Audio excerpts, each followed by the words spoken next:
sila. Salamat sa kapagpalayang pagmamahal.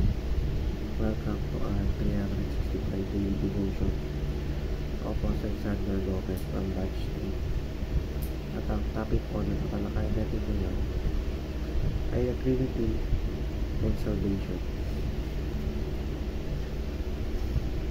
Tayo po ang ating pag-aaralan tungkol sa 1 Peter chapter 1 verse 2 at buksan mo natin ang ating isang isip sa mga nagsalita ng Diyos.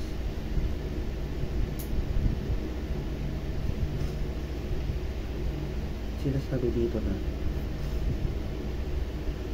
Peter, an apostle of Jesus Christ, to God's elect exiles scattered throughout the provinces of Pontus, Galatia, Cappadocia, Asia, and Bithynia, who have been chosen according to the foreknowledge of God the Father,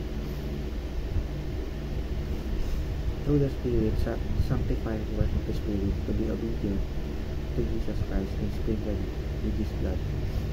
O sa Tagalog, sa mga hinirang ng Diyos na nakipag-nanging kapamamayan sa mga lalawigan ng Ponto, Galatia, Cappadocia, Asia at Bithynia, may pinili ng Diyos Ama ayon sa kanyang layunin sa mula pa na pinabanal ng Espiritu Santo upang maging masunurin kay Jesucristo at nililig sa pamamagitan ng kanyang dugo.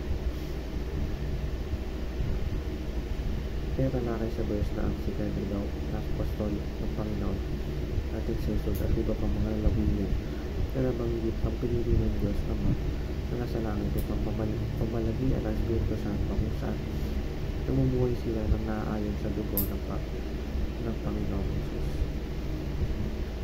Teaching number 1. The Father ordains our salvation.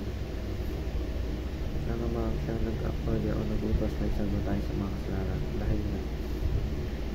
dahil ang sanlibutan ay nakita niyang pagpasama ng pasama siya ang nagsakripisyo sa bukong niyang anak upang maligtas tayo. Teaching number 2. The Son accomplishes our salvation.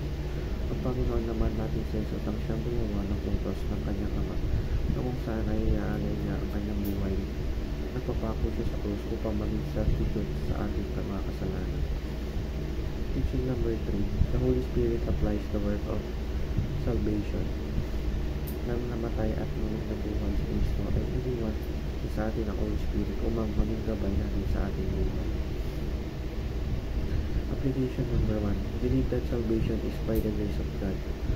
Maniwala tayo na ligtas tayo ng Diyos by grace at hindi dahil sa mga gawa natin. Hindi dahil natin mabuti tayo, kundi dahil naniwala tayo. Application number 2. Believe in the finished work of Christ. Maniwala tayo na tinapos ng Panginoon sa Kristo ang lahat. Wala na tayong ibang dapat gawin kundi maniwala at magkaroon ng faith sa Kanya.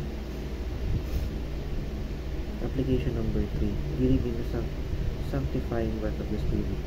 Palagi nakagabay ang Holy Spirit sa bawat isa sa atin, kaya maniwala tayo sa kung saan tayo dinadala ito. Yun lamang po ang aking devotions. Maraming salamat.